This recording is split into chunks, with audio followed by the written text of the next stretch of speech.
Посмотри на камеру. Посмотри на камеру. Is it okay? Да идут бои, но мы там справляемся.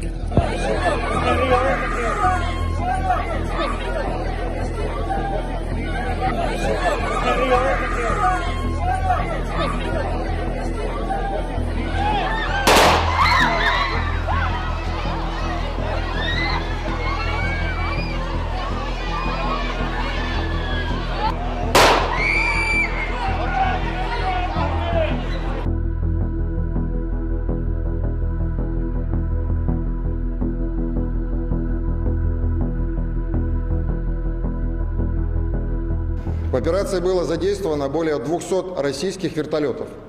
При захвате аэродрома было уничтожено более 200 националистов из состава специальных подразделений Украины.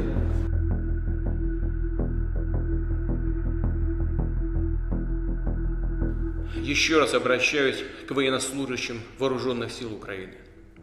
Не позволяйте неонацистам и бендеровцам использовать ваших детей, ваших жен и стариков в качестве живого щита. Берите власть в свои руки. Похоже, нам с вами будет легче договориться, чем с этой шайкой наркоманов и неонацистов, которая засела в Киеве и взяла в заложники весь украинский народ.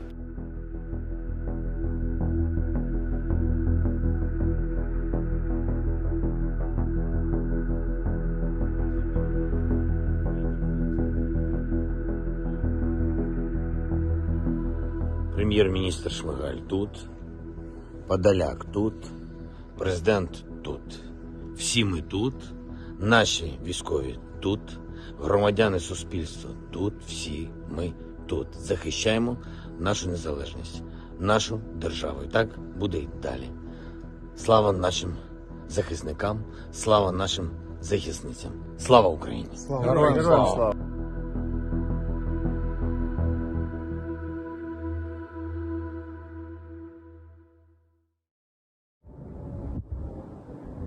Au 5e jour de l'invasion russe en Ukraine, les affrontements ont continué dans plusieurs villes.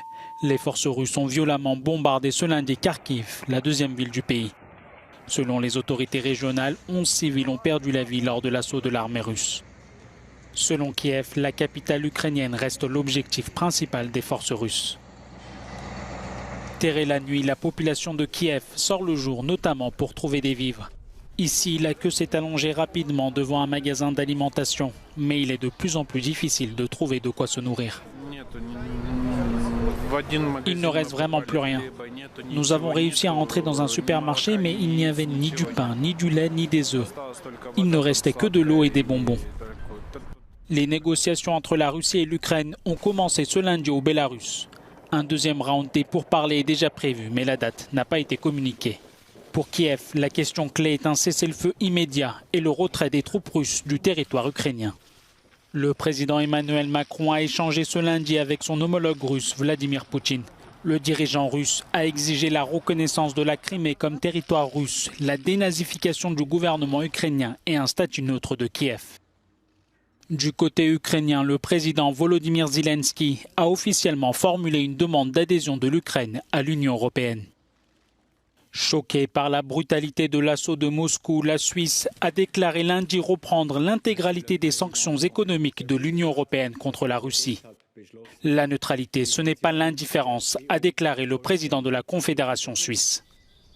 Le Comité international olympique recommande un bannissement historique des Russes et des Bélarusses du sport mondial. La FIFA lui donne immédiatement satisfaction. La Russie a été exclue de la Coupe du Monde 2022. L'Assemblée générale des Nations unies a observé 1 minute de silence à la mémoire des victimes de l'invasion russe en Ukraine. Le secrétaire général de l'ONU, Antonio Guterres, a une nouvelle fois demandé la fin immédiate des combats en Ukraine.